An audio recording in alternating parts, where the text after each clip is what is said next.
We usually play that disclaimer for Pierre, but he's off today. But anyway, hope everybody is doing well. Friday today, Free for All Friday, May 16th in Flagler County, Florida.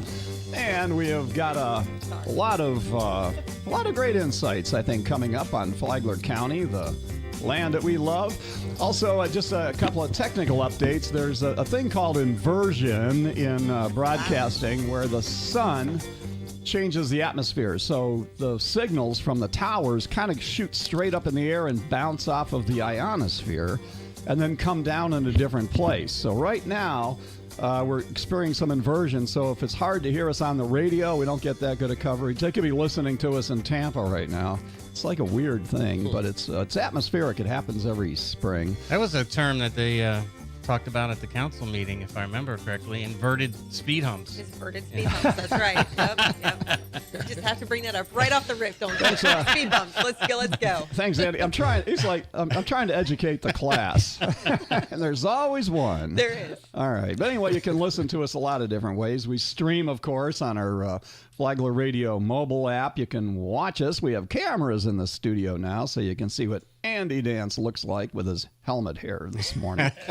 And also, you can, and to get that, if you don't know how to get to the YouTube, just go to our WNZF website, flaglerbroadcasting.com, and you'll see a link on it. Click on it, it'll take you to that.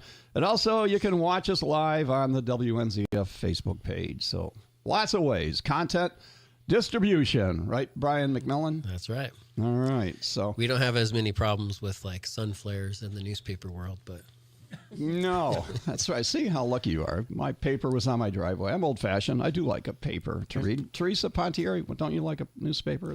I do. I like to write everything. I'm very not electronic. I'm like the wrong type of millennial. I like still hold a hard paper. See, okay. What about Andy Dance?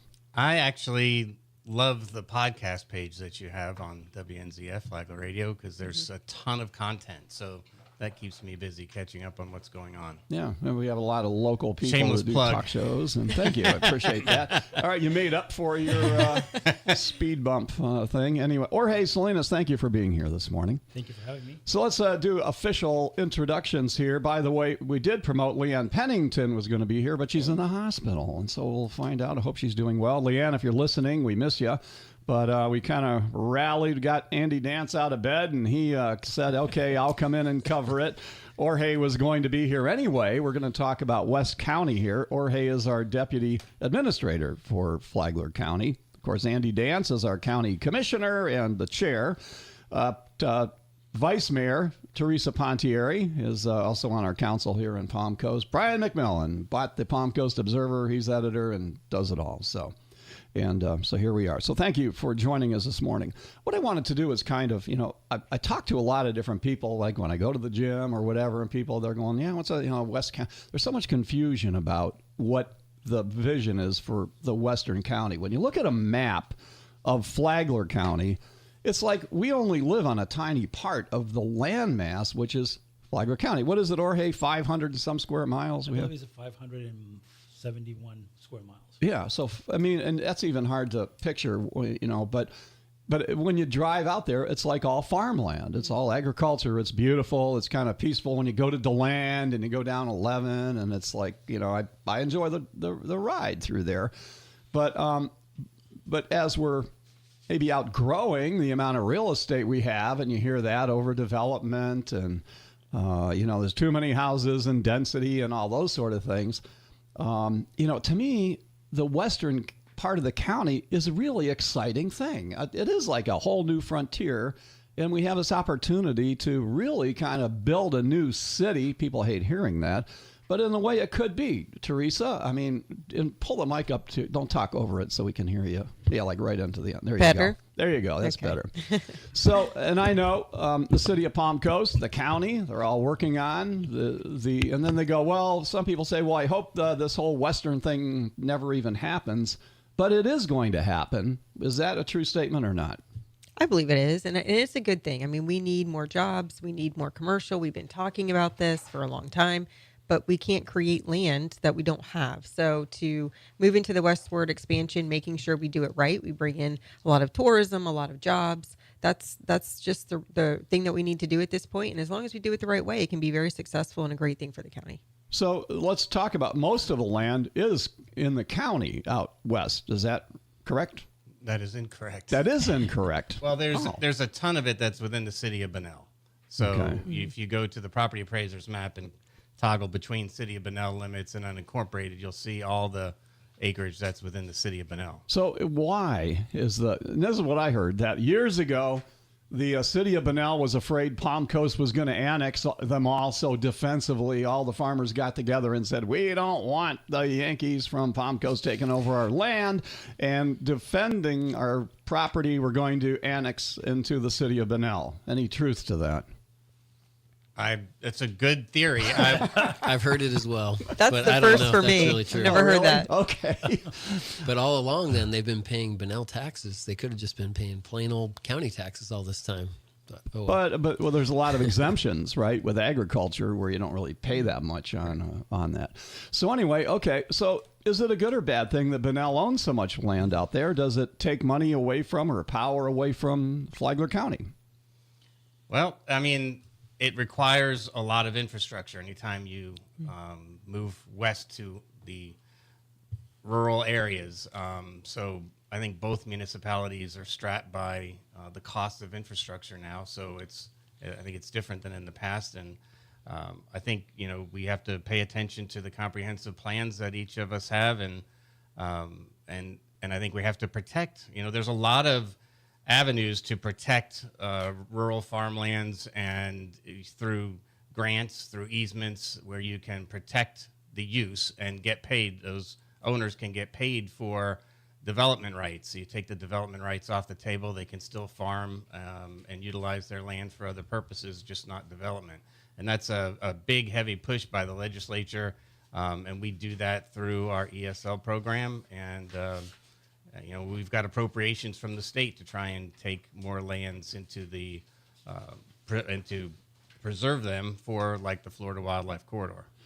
What, do you think that we talked a little bit about this last week, but what the ESL, the county, we're paying, we're taxing ourselves, right, to have environmentally sensitive lands preserved. What's the status of that, Andy? And is there, or when are we going to have to decide to renew that? And I know this probably wasn't on the agenda for today. No, that's fine. It's a curious. few years out. It's Okay. Yeah. What year is it, Jorge? It's going to be coming up in 2032. All right. So it'll be up for renewal in 32. We're going to have a great presentation at the workshop on Monday. So if anybody wants to tune in and learn more about the ESL program and the status of the accomplishments, and then also what we've got planned, what we're working on for that, they can tune in on Monday. Okay, cool. So we have plenty of land, all right? And in a unique situation where we have one massive landowner, Rayonier, which is basically in the timber business, right? Silviculture, yeah. Yeah. So, which for our expansion makes it a lot simpler rather than having 100 different landowners trying to do that. Just like when Disney, went into Orange County, he didn't say, hey, I'm Walt Disney, I'm going to build this massive park. He bought up all these little pieces of land secretly before people could figure out what it was and make the land so prohibitively that Disney World never would have happened to it. But here, we don't have to do that. We've got a landowner that's like, okay, so that would be a public-private partnership in a way. Or is that use of a PPP or not necessarily? I don't think that qualifies under that scenario, but I mean, I will say that if you've got vacant land, having a single master plan is much better than, as you said, parceling up into different pieces, because you can, using the planning terminology, comprehensively look at an entire large piece, and you can plan the commercial and industrial components, you can plan the recreational and residential components. And the opportunity is to create areas where the tax revenue that comes in off of those developments exceeds the services that are provided. That's opposite of what Palm Coast is right now. So at the expansion, if it's done properly, if the planning is done correctly, the additional revenues from those areas will help improve the existing Palm Coast. So Andy, is Palm Coast problematic? I mean, in its as far as like a planning case study, because it was like one, from what I've heard, at least from hearing all the history over the years, but it's like one of the first and largest at the time master plan communities, but there isn't like an obvious downtown area, and looking back on it, like what could have or should have been done differently? Like, what lessons do we learn from Palm Coast and ITT that we could learn and say, we want to do that again, or we don't want to do that again if we're going to kind of move out west? Well, I'll reference another plug, right? 1,000 Friends of Florida has a great webinar series, and they've done extensive research on this. There's a planning firm called Urban 3 that analyzes counties, cities to look at that ratio of and at all the coastal counties. If you look, the development, the high valuation of properties as you go from the coast and you go to the western side, the valuations and the additional revenue that exceeds services is very high on the coastal communities. The middle parts, which is like Palm Coast, there's the deficit. So those areas require more services than they bring in taxes. And then as you move into the west side, it actually goes back up again. And so you have the inversion in the middle. West side meaning into like the farmlands and stuff like that. So because they don't require a lot of services out there. So that's the lessons learned, is how do you create in that middle, how do you create areas? And usually they're mixed use areas. They're going to be like the downtown areas or the areas that the Central Park area. Those are the areas with mixed use and a little bit higher densities. You just have to plan open space accordingly. If you're going to have some denser areas, then you have to offset that with open space. Overall, wasn't back in the day the ITT plan, wasn't it really a brilliant thing? We can look back at maybe mistakes that were made or whatever, but they didn't just do it here; they did it in other parts and in other communities as well. But what was wrong with the initial plan? Where did ITT go wrong? ITT go wrong looking back, Teresa Pontieri? Well, I'm not a fan of the swales. Oh, well.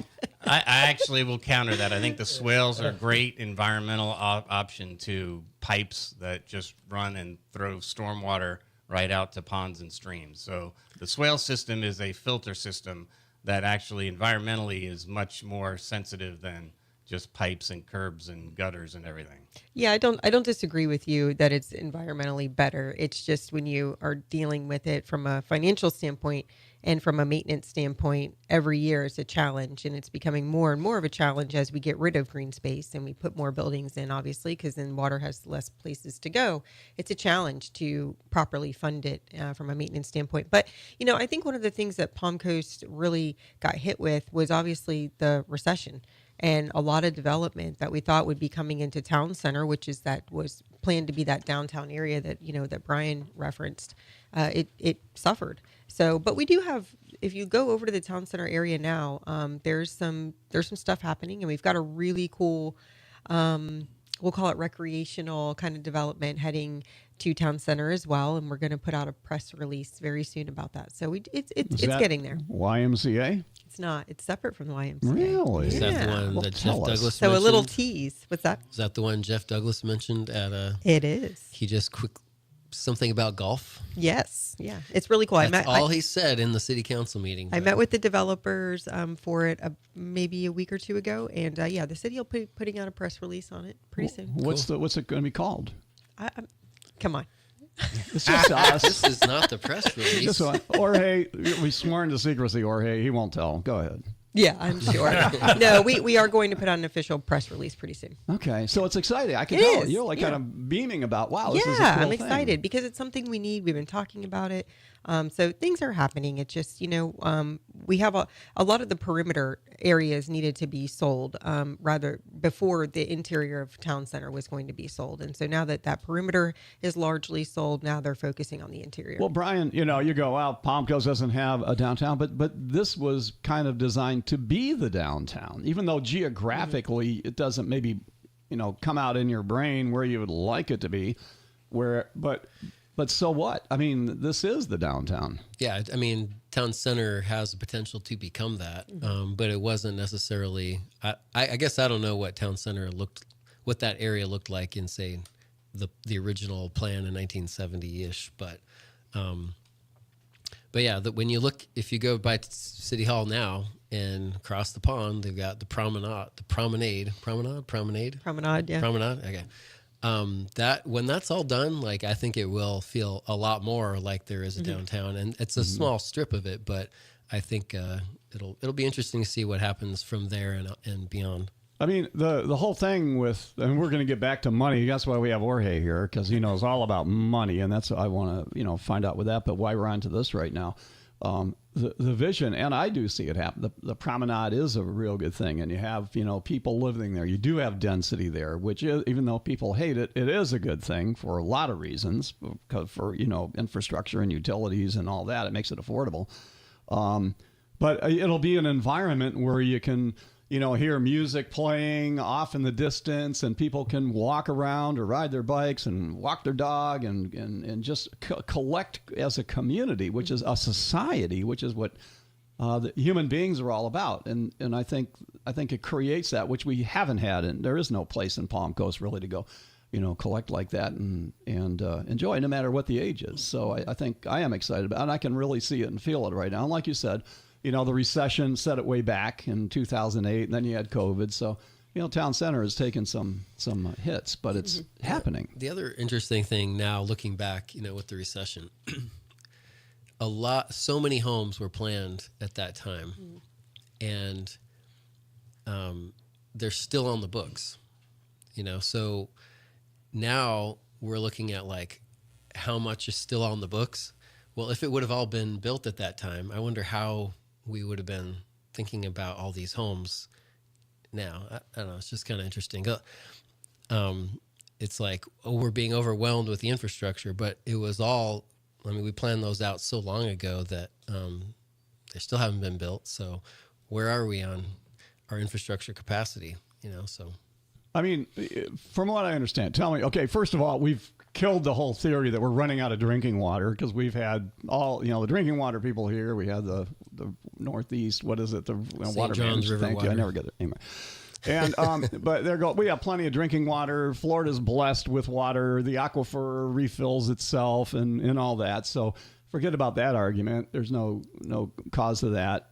Infrastructure with stormwater and sewer. The stormwater was the problem. But if we get the money for that holding tank, right, for stormwater runoff, Well, Teresa? that's wastewater. So the EQ tank is a wastewater. So it's not that we have a lack of water. It's how quickly can we treat it? And do we have the capacity to treat it in the time and in the manner that we need to in order to provide for all of the residents? And in addition to that, it's really crazy, because when we go through really dry season, well, now we're having lack of water issues, but then when we go through the rainy season, we're having capacity issues. So it's really a matter of balancing those and making sure that we've got the infrastructure for that. So the overflow capacity was because of Milton, the storm is what drew, because it leaks into the sewer system, and that's what caused the problem. Is that a simple? There were other overflows during the year as well. It wasn't just Milton. There weren't a whole lot, but there were other instances of overflows that were of concern. How's the county doing with capacity and taking care of the residents we have that you're responsible for? Well, if we had a utility system, I could answer that, but we don't. So it's the city of Bunnell.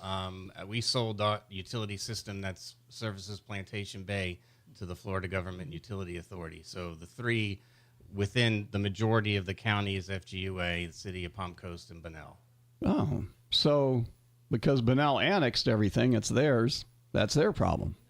On the southern end is where FGUA is, down by Plantation Bay. So that US 1 South corridor and the area south Old Kings Road and Old Dixie Highway is pretty much FGUA area. Okay.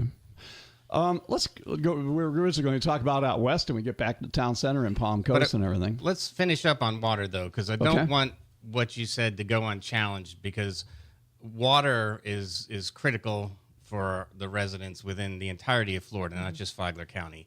So it's just stating we have an abundance of water it alleviates the need for us to conserve water, because I do think that it's a finite resource. At one point, we don't want to be where we're restricting household water. Right now, we restrict it to landscape, and it should be. We should not be putting as much water, especially aquifer water and potable water, down on the landscape. And we need to be focusing on conservation. It helps the water plant if they don't have water going into yards, and it can go to the residents to use for their purposes in the house, washing, showering, all that stuff. So Good point. we need to conserve the water that's going outside the house. And what the St. John's River Water Management District representative said too is that while they weren't as worried about that we were running out, but it does get more expensive the more you use. So it's definitely should be a big priority. We've seen how expensive it is to add utility infrastructure. Yes. Yes. And Palm Coast, the people in Palm Coast way over water for their lawns and things. They said that, because they track that, and they're like, it just wastes a lot of water on it. What you say, if you have what was it with the dollar plant? Dollar weed on your lawn, it means you're way over watering. Right. So there's a sign to it. Anyway. Sorry Okay. about it. Now you can continue. Okay. Thank you. We should have a yellow grass campaign. Let your grass get a little yellow. Okay, so farmland, it's massive out there, and we all love the farmers. And my concern has always been with, the aging out of the old-time farmers, and the kids today are not into the getting dirty and sweating and all those kind of things. And developers come in and say, hey, we'll buy your farmland. And it's like, hey, it's an easy cash out for it, and you can't really blame a lot of people for that. Yet at the same time, here in Flagler County, are most of our farms like family owned, or are they corporate owned, or what about We that? still have a lot of family farms generational family farms on the west side. So I couldn't tell you the ratio. I just know that the generational old farm families that have been out there are, the cornerstone of the western side of the county. All right. Or, hey, this comes to you. Go ahead. What No, were you I gonna just say? wanted to add a point here on the ESL. Talking to the end of it there. Yeah, there we go. Thank you. A point on the ESL. The county just approved a purchase on the west side, close to Bull Creek. We call it the McCraney property. That was completed. The purchase sale agreement was completed on March 31st for $1.14 million. That's going to provide an expansion of conserving some of that property from private hands to public.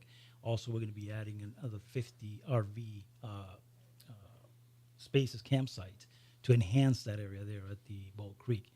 The other one that is on the table that is coming up here in May is the purchase of 300 acres up in the Pringle Creek. That's a purchase sales agreement between the county and Rayonier, and that's going to be coming down for the signing of that on May 22nd, the closing of that. So that's part of that ESL, continue to expand and try to preserve more land for future use, and also as a wildlife corridor between Ocala and Matanza. We're trying to connect that. Explain that wildlife corridor. That's an interesting thing in itself. Well, the state has established that, and there's a ton of maps that are out there, and a lot of our western side can connect to the corridor, but they're just trying to preserve, and it follows a lot of the natural waterways. They're just trying to make connections so that wildlife has unobstructed paths to be able to go across the state and not have to hopscotch developments and roads and things like that. And what kind of wildlife are we talking? What? Deer, bear, everything. Bobcats, trying to preserve the natural environment so that they can, remain viable. Okay. Do we make money? Is it good economy? Because, we talk about, we need more industrial and commercial to take the burden off. Does agriculture pay for itself? Is it profitable, Jorge, from your point of view, as for the county being so much, Bunnell, whatever. But is there money in it for us other than just we get good food? It's an important part of the economy, the agriculture. It does provide lots of jobs, and also it provides an opportunity for us to eat local fresh foods. So it is a large economic driver for the county. So it's economically, it's good use of land economically, or just from a sustaining human life point of view? I think it's both. It's both. I think it goes back to that analysis and the ratio of tax revenue versus services provided, and the expansive areas of farmland don't require the amount of services that, say, the middle of Palm Coast does. So it works itself out. It's actually not a deficit or a drain to the county. A lot of people are amazed at what we grow here in Flagler County. Did you know, Teresa or Andy? Bok choy? Yeah, bok choy. Yeah. I knew you'd bring that up. Yeah. Well, we had our biggest failure, thank you, Kirk Keller, was his idea of a bok choy festival, which failed miserably at the He Florida told Ag me that was Museum. your idea. Well, it No, was just kidding, until yeah. we did it. No, just kidding. But yeah, I mean that's a very viable crop. It's already sold before they grow it to Asia. So what other things do we grow here in Flagler County? Mainly cabbage, Cabbage, potatoes, potatoes. sod, and silviculture, trees. A lot of the county is in trees. I know we have blueberries. Landscape nurseries. We have tree nurseries as well. So there's a wide variety of. I know broccoli. Just from driving through the west side, I'm sure I missed some things, but those are the main ones. Muscadine grapes are growing here now because citrus was a big thing at one point, and it's not now. But they said that there's muscadine. What do they make? Do you eat muscadine grapes, or they make wine out of them? I don't know. I don't know. I just know red and green. Yeah, never heard of them. All right. Crunchy and mushy is what I. So I think of them. we're going to take a break, and we'll come back and want to talk a little bit more about the Western expansion. I want you to, in your own minds, kind of paint a picture, think about it when we come back, as far as so we can visualize what this is going to look like over the next 5, 10, 15 years or whatever it would be, with the right plan, with the right thing. And economy-wise, what's it going to do to help us and offset some of the burdens that we talk about that are on the residents of us here in Flagler County and Palm Coast. Let's not forget our cattle industry. In addition to the That's growing right. crops, we have a huge cattle industry. All right, very good. We'll take a break. Free for All Friday. In the studio, we have Jorge Salinas, our Flagler Deputy Administrator, Flagler County Commission Chair Andy Dance, Palm Coast Vice Mayor Teresa Pontieri, Brian McMillan, me, David Ayers, and you listening, most importantly. We'll be right back.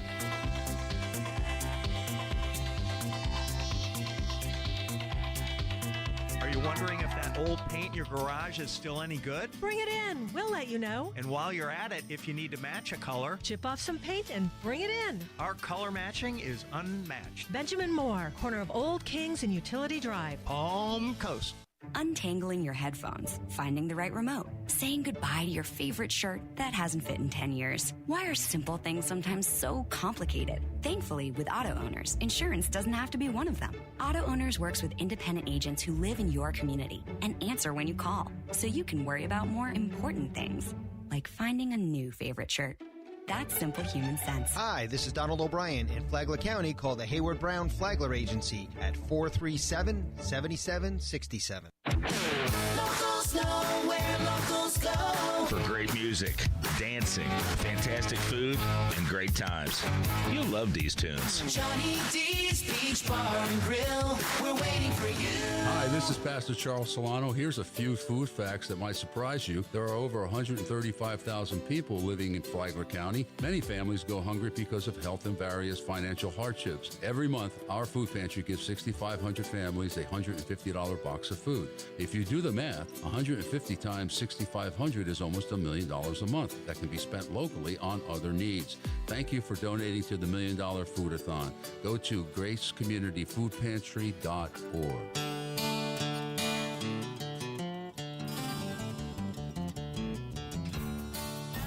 Free for All Friday. We are back, and welcome. If you're listening on the podcast, it's Friday, the 6th day of May, 2025.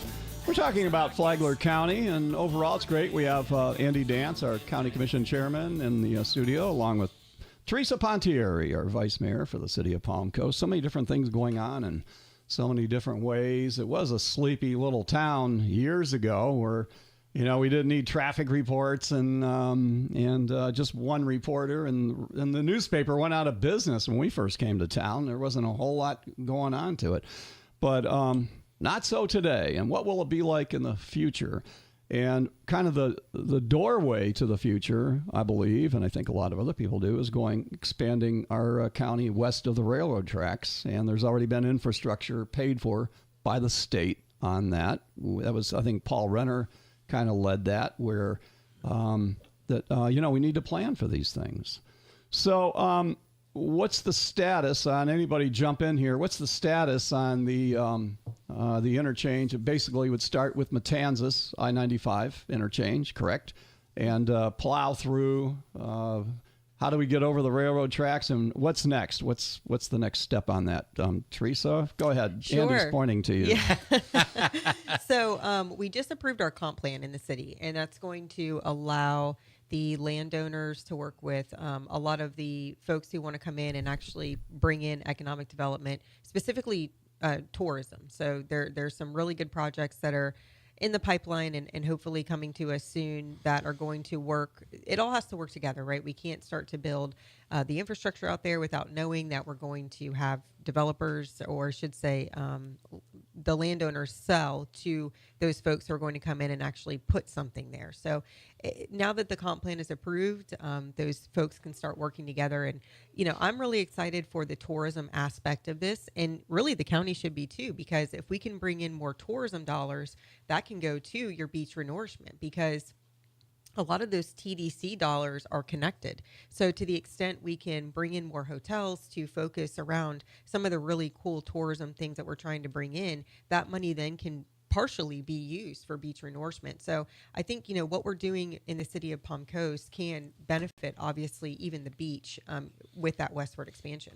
We all saw the presentation. The company, I forget their name, but they want a public-private partnership, I guess, with the sports complex here. Synergy. Which is a lot more than just a sports complex when you look at it. It could be utilized for all different kinds of things, and it would be a multi-purpose complex, really, more than just sports to it.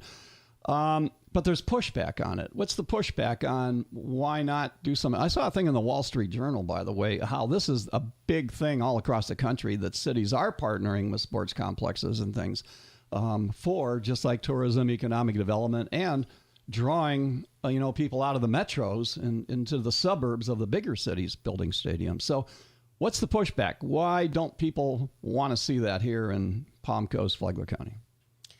Well, I think part of it is we're going to be really reliant on naming rights to meet our bottom line. So there's certain monies that have to be brought in to make sure it's making money. And a part of that is really out of our control. And that's a little scary, to be quite honest with you. I don't know how you guys feel over at the county, but we need to make sure that, again, it's done right, and that what I'm really curious about and what I'll be looking into is where has this been successful elsewhere? What have they done to make it successful? Because a public-private partnership obviously can be great, but it has to be done the right way. And both us and the county need to be really mindful of the contracts that we enter into to make sure that we're bringing in enough dollars to make money and to stay afloat, so that we're not leaning on the taxpayers.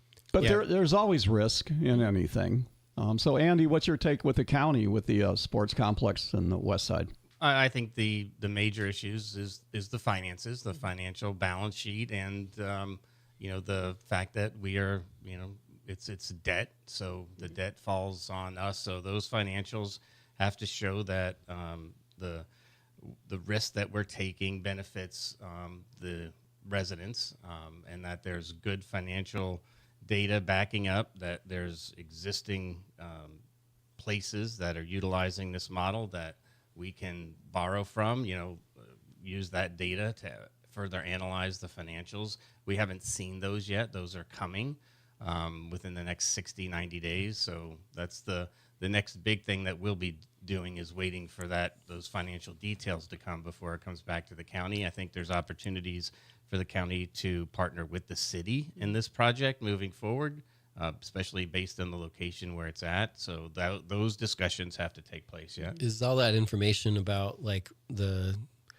success in other places, is that being done by Synergy or by somebody else or by county staff, or how's that information coming back to you? Well, there's a couple that Synergy is working with. They've brought projects and mentioned ones in Lake County and Alachua. There's an existing facility in Sebring is another area. But based on the presentation that they gave us, there's kind of like for this project, there's a desert in the area between Orlando, Jacksonville, Daytona for the complex of this size, because the draw radius goes all the way out to Jacksonville and the outskirts of Orlando. So it's a big radius, and it is kind of who brings this in first is going to be the one that kind of wins the race, if you will, only because if it goes in Volusia had some discussions early on with I think a different firm, but that has kind of stalled. So in other words, there's not really room for two of them in this correct, area. Yeah. Right. Is there, is this when we talk a lot about the westward expansion and all these different opportunities, but is this really the first thing that could actually happen, or do you think that there's something else? And where does this fall in relation to when the loop road is built? Is this dependent on the loop road being built first?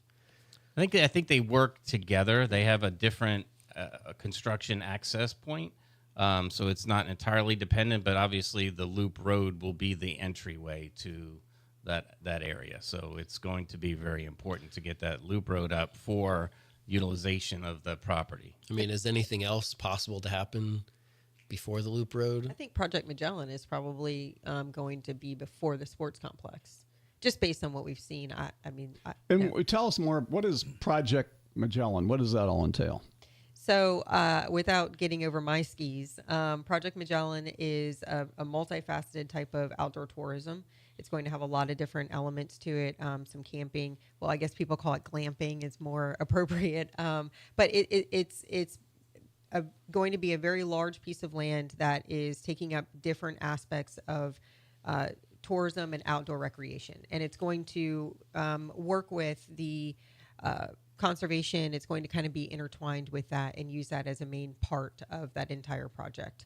So it's got a lot of different moving parts, but it's also, we're trying to also promote people being able to work, live, and play in the same place. So when we look at the westward expansion, and to the point earlier that Andy made about, having this large piece of land and being able to plan for it, we want to make sure that we're providing the right type of residential housing for folks, because Project Magellan itself is going to bring in 2,500 to 3,000 jobs. And we want those people to be able to live in our community too. So all of this is going to be looked at and planned, hopefully at the same time, so that we can make sure that we're providing jobs, but also the right housing that these folks will need as well.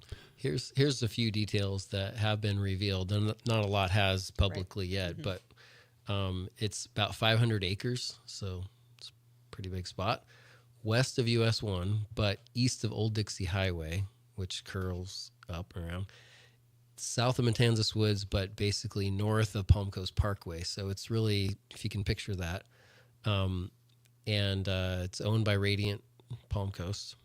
It's supposed to have, when you add up all the potential that we're talking about with like property taxes that would go to the county, property taxes that go to the city and to the schools, and to bed taxes and sales taxes, it could generate $20 million of local taxes.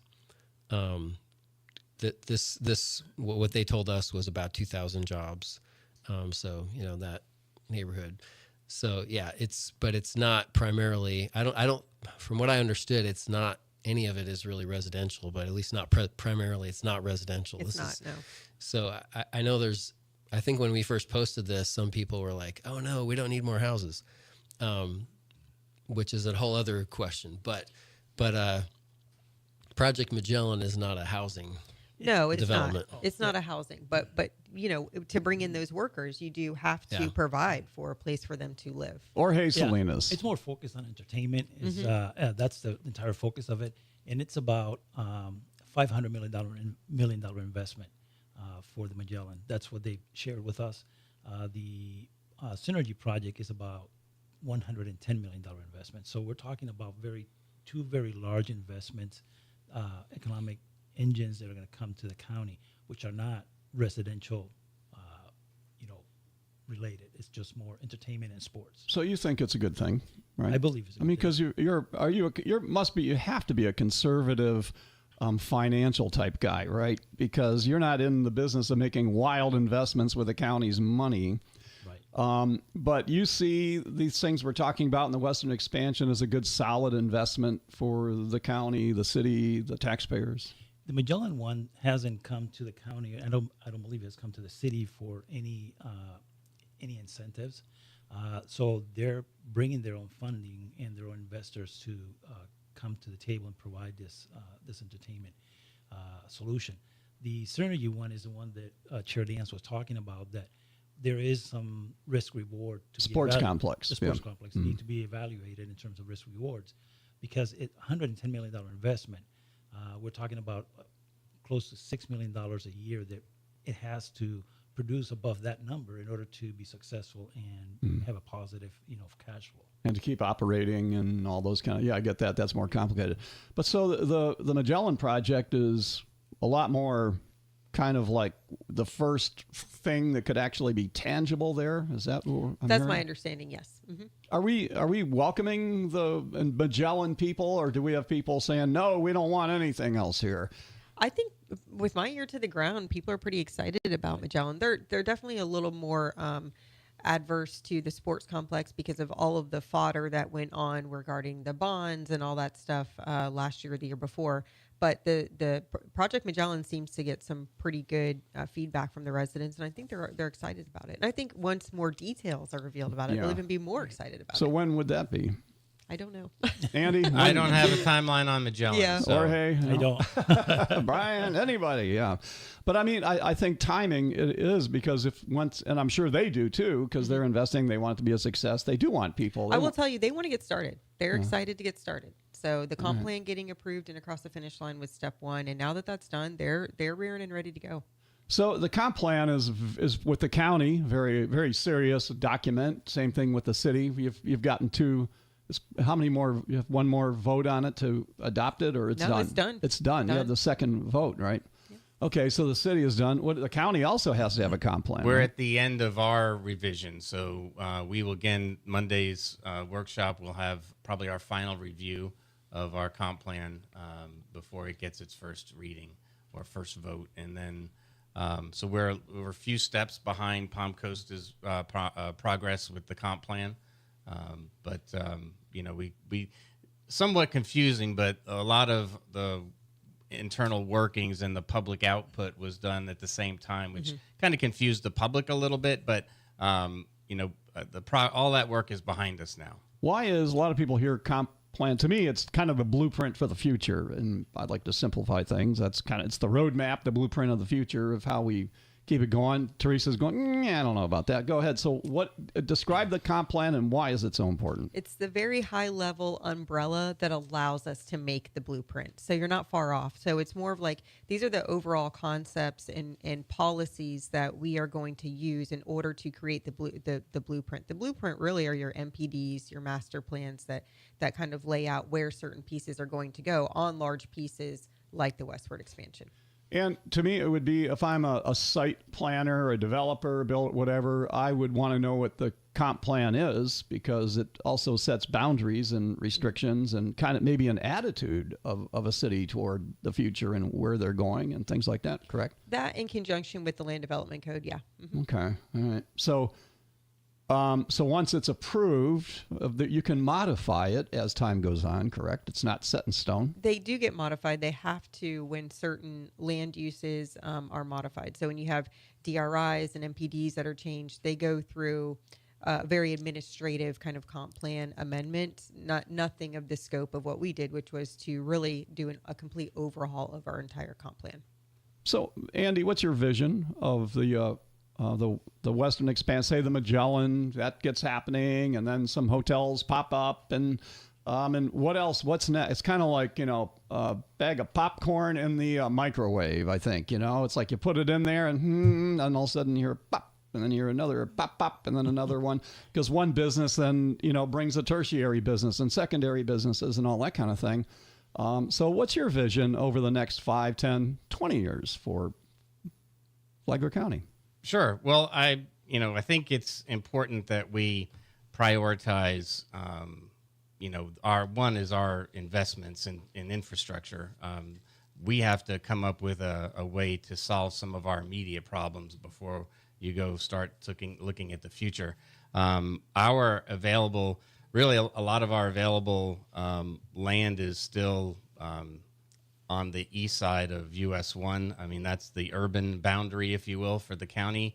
As you go west of US 1 and the railroad tracks, I think my idea is that we come up with plans so that we can preserve the environment, the west side environment, for those that want to preserve the farming environment.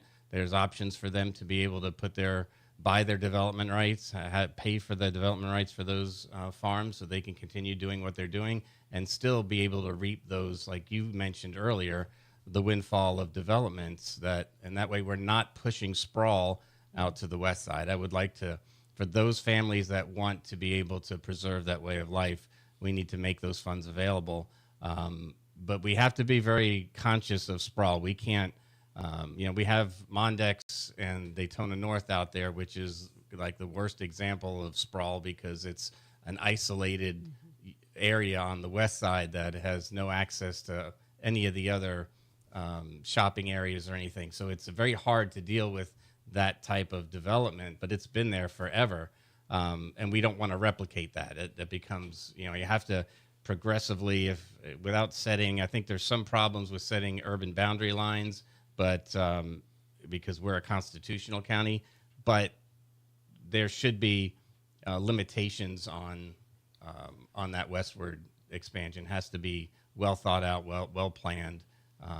And I think that's a message to Bunnell as well, because Bunnell has right now has two big projects that are going west of US 1 and the railroad tracks, and that's starting to make that push. Bunnell is actually leading the charge on the western expansion south of the county around the city of Bunnell. So the caution there is making sure that it's done right and the infrastructure is in place. Jorge, what are the biggest financial challenges right now for Flagler County?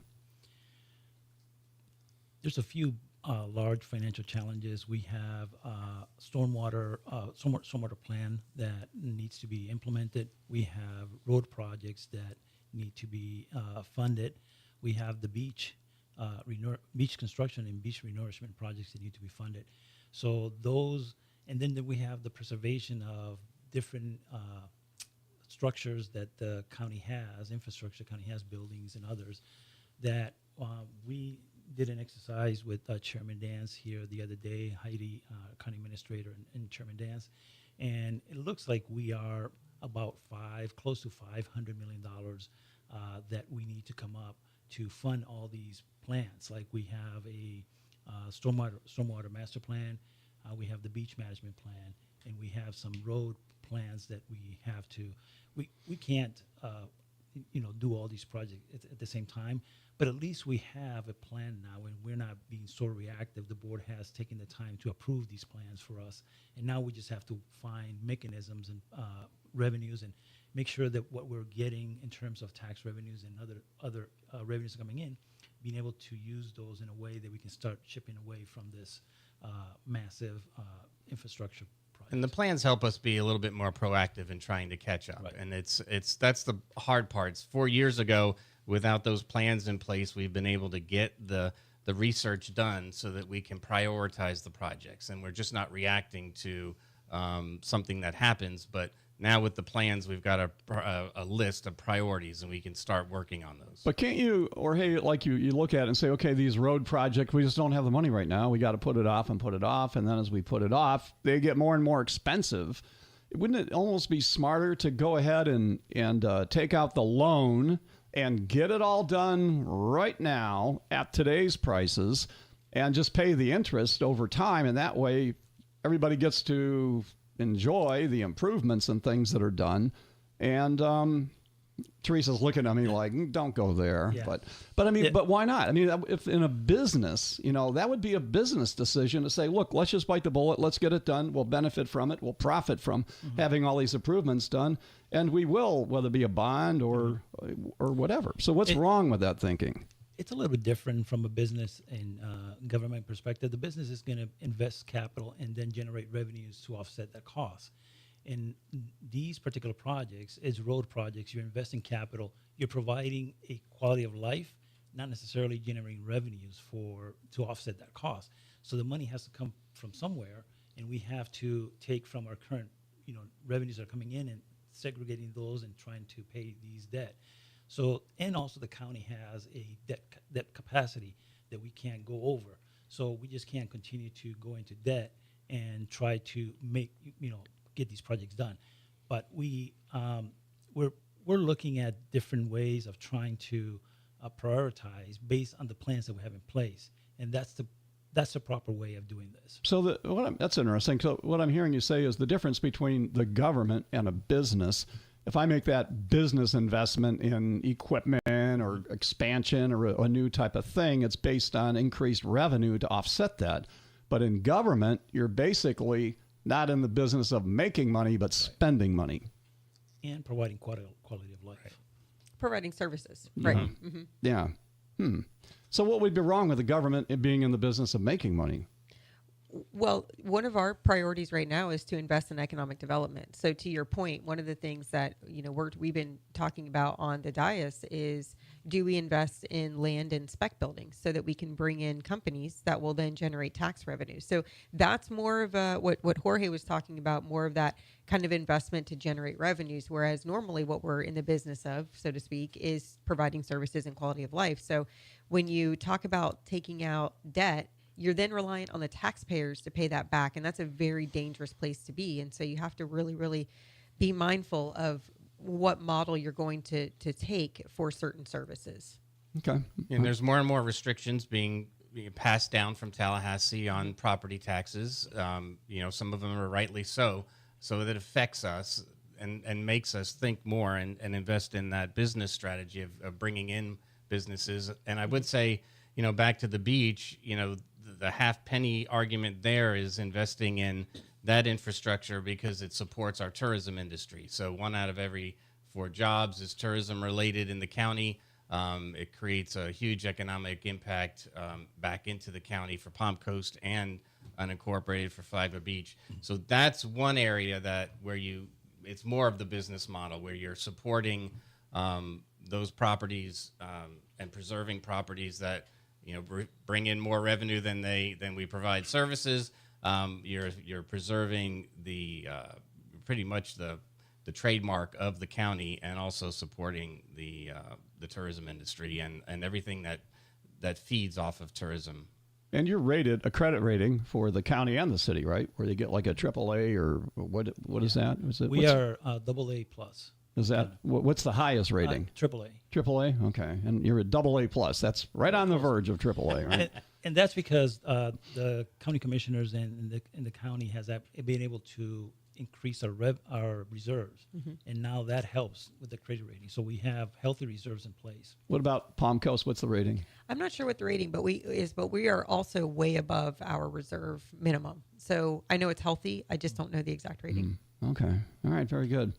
Well, it's pretty exciting. I mean, do you have the vision of Teresa with the Magellan kicks in, and if it does work out where it makes sense and it's a good risk for the sports, I think it should be changed something on the sports complex, because the name doesn't really fit it, because there's so many other things that beyond sports that it would provide. Yeah, it's also going to provide a hall for people to come in and do conventions and things like that. But it's economic development aside, we need more sports fields and recreation for our entire county. And so this is going to provide, hopefully, a solution to many different problems. The thing about sports tourism, too, and I've said this numerous times, is it is so economic proof. So regardless of whether we're in a recession, regardless of whether or not there's inflation, people are always competing in sports. Parents are always figuring out a way to pay for their kids to play sports. And so, I think this is going, we have right now we are limited to the tournaments that we can have here, the different sports, soccer, football, baseball, basketball. Basketball is a lot bigger than people realize as far as tournaments and things like that go.